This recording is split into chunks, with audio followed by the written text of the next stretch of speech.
guys, this is a segment from the Slumpbuster Podcast. You can find the full episode on any of the various podcast platforms, or, of course, subscribe to us on YouTube for more of our content. Other than that, guys, sit down, bust a slump, and enjoy.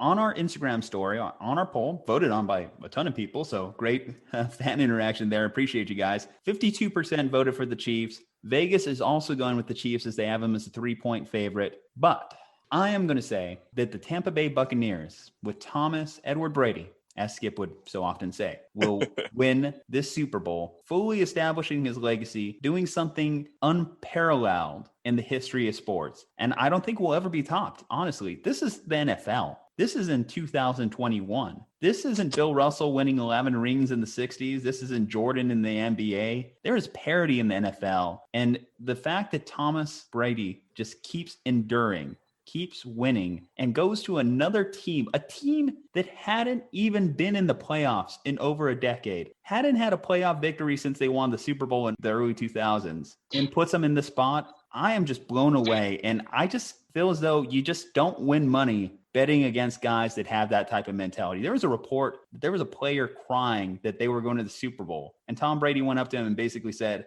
"Hey, we're not done yet." Somewhere vibes to Kobe up 2-0 and we ain't done yet. And I think that has just rubbed off on the Bucs in the best way. And I'm going with the Bucs on Sunday. Yeah, man. I think I'm leaning towards the Bucs as well. Ultimately, like you said, it's so weird to be here in 2021, Tampa Bay Buccaneers playing at home with Tom Brady, and they're the underdog. Like, that's the perfect situation for Tom Brady. That's exactly what he thrives in. Then you add in a defense that's proven, stacked with veterans. So there's going to be some guys out there trying to make a name for themselves. I know JPP might not play. He knows a little bit something about stopping Brady. So I think he can apply those concepts to Mahomes because, and you mentioned this, not many teams win with their quarterback making so much money, but even if you look at the other great quarterbacks, Russell Wilson, Aaron Rodgers, Big Ben, you get that young success, and we want to make sure that it's guaranteed and forever, but it's not always. Like, getting to the Super Bowl is hard, and winning them back to back is even harder. I think the Chiefs have met their match, honestly.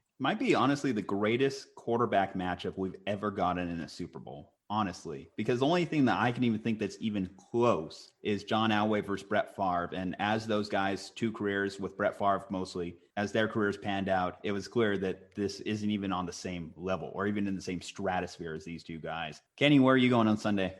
I honestly think that the Chiefs are the underdog in this game. And I think they know that. Let's be honest. On paper, the Chiefs have a better offense because of Patrick Mahomes. But the Patriots have much better offensive players. You give me Mike Evans and Chris Godwin. The Buccaneers, sorry. Chris Godwin and Mike Evans versus Tyreek Hill and whoever the second receiver is. Obviously it's Travis Kelce who's a tight end, but still, Travis Kelce, Gronk, Tyreek Hill, and Mecole Hardman and Sammy Watkins, and then you have Chris Godwin and Mike Evans, arguably 2 top 10 receivers.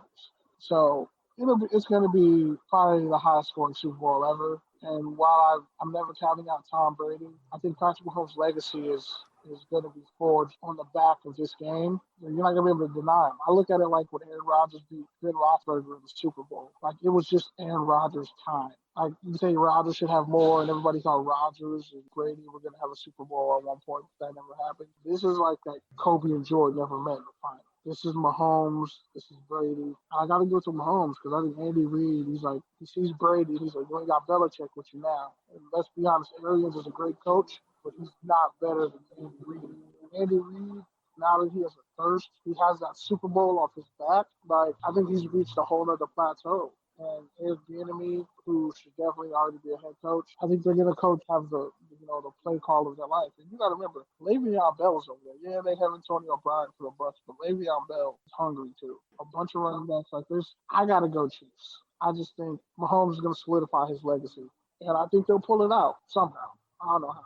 Yeah, if there's any thing that gives me any pause in my Super Bowl pick, the only thing I would say is you mentioned Andy Reid a couple of times. He would be kind of like my X factor for the Chiefs there. Compared to Bruce Arians, I think the coaching advantage is very pivotal. even when it comes down to the coordinators. Actually, I do think a fun coordinator matchup there, though, is Eric Bieniemy versus Todd Bowles. Both are very good at what they do. And you speak about two coaches that Todd Bowles had his opportunity to be a head coach in the league. Obviously, Eric Bieniemy is looking for it. But two of the stronger minority candidates certainly out there. They're going to be going head-to-head on Sunday, more specifically, too. And this is just a Super Bowl that there's tons of stories to go on. First of all, I just want to say before we kind of like start closing out this episode, the fact that we're at this point, that we're watching a Super Bowl after all the bullshit, all the drama related to COVID. Is football going to be canceled? We were talking about it like any other show when all this stuff started breaking out. And we're here. We saw all the games. We had all the action. We had some quirks. We had some weird things. We got to see an Army, Navy, Saints, Broncos game. We got to see